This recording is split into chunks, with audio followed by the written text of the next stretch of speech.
Dear friends, ഇന്നത്തെ നമ്മുടെ recipe അവൽ കൊണ്ടുള്ളൊരു ഉപ്പുമാവാണ്. ഇത് വളരെ ടേസ്റ്റിയുമാണ്, അതുപോലെ തന്നെ വളരെ പെട്ടെന്ന് തന്നെ നമുക്ക് തയ്യാറാക്കി എടുക്കാവുന്നതുമാണ്. അപ്പോൾ ഇതെങ്ങനെ ഉണ്ടാക്കുന്നത് നമുക്കൊന്ന് വീഡിയോ നോക്കാം. ഇതിനായിട്ടൊരു 200 ഗ്രാം അവലെടുത്തിട്ടുണ്ട്. പിന്നെ അതിൻ്റെ സ്വാദിന് വേണ്ടിയിട്ട് കുറച്ച് അണ്ടിപ്പരിപ്പ്, നിലക്കടല, കിസ്മിസ്, സവോള അരിഞ്ഞത്, ഇഞ്ചി അരിഞ്ഞത്, പച്ചമുളക് അരിഞ്ഞത്, തേങ്ങ, കറിവേപ്പില, അതുപോലെ തന്നെ 2-3 ഉണക്കമുളക്. ഇനി ആദ്യം നമുക്ക് ഈ അവലൊന്ന് കുറച്ച് വെള്ളം ഒഴിച്ചൊന്ന് കുതിർത്തെടുക്കണം.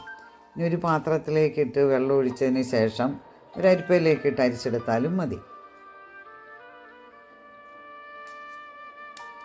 നമുക്കൊന്ന് ഇളക്കി കൊടുക്കാം. അവലെല്ലാം ഒന്ന് നനയണം. പിന്നെ അതാ വെള്ളമയം കൊണ്ടത് കുതിർന്നോളൂ. നേരം വെള്ളത്തിലിടരുത്, അന്നേരം ഇതങ്ങോട്ട് അലുത്ത് പോകും. അവലല്ലേ, ഒട്ടും കനമില്ലല്ലോ. ഒരു പാൻ അടുപ്പത്ത് വെച്ച് ചൂടായപ്പോൾ അതിലേക്ക് കുറച്ച് വെളിച്ചെണ്ണ ഒഴിച്ചു കൊടുക്കാം. ആദ്യം നമുക്ക് ഈ നിലക്കടല ഒന്ന് വറുത്തെടുക്കണം. ഇത് നിർബന്ധമൊന്നുമില്ല, ടേസ്റ്റ് കൂടാൻ വേണ്ടിയാണ് ഇതൊക്കെ ചേർക്കുന്നത്. ഇത് നമ്മുടെ കയ്യിലുള്ളതനുസരിച്ച് നമുക്ക് ചേർക്കാം. ഇനി അണ്ടിപ്പരിപ്പും വറുത്തെടുക്കാം. അണ്ടിപ്പരിപ്പ് മൂത്തിട്ടുണ്ട്. ഇതൊക്കെ അണ്ടിപ്പരിപ്പൊക്കെ ഇട്ട് നല്ലൊരു ടേസ്റ്റ് അല്ലേ. ഇനി കിസ്മിസും അതുപോലെ ഒന്ന് വറുത്ത് പൊരിച്ചെടുക്കണം.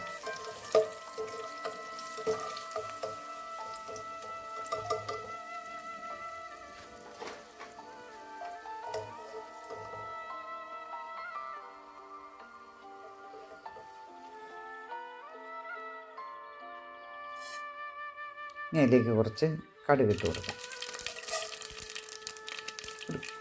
അല്പം ഉഴുന്നുകൂടി ചേർക്കാം.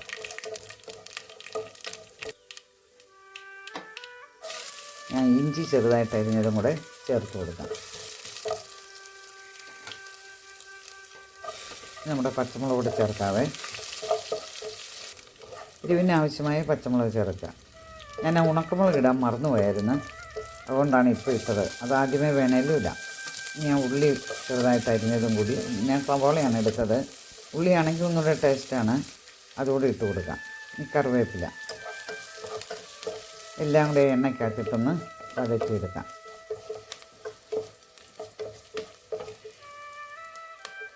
ഇനി നമ്മുടെ അവൽ, ആ അരിപ്പയിൽ അരിച്ച് വെച്ചിരിക്കുന്ന അവലും കൂടെ ചേർത്ത് കൊടുക്കാം.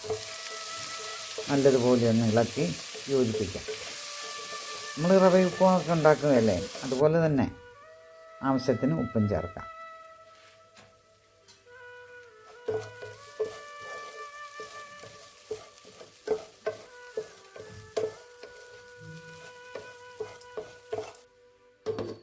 നമുക്കൊരു അല്പസമയം അതൊന്ന് മൂടി വെച്ച് വേവിക്കാം.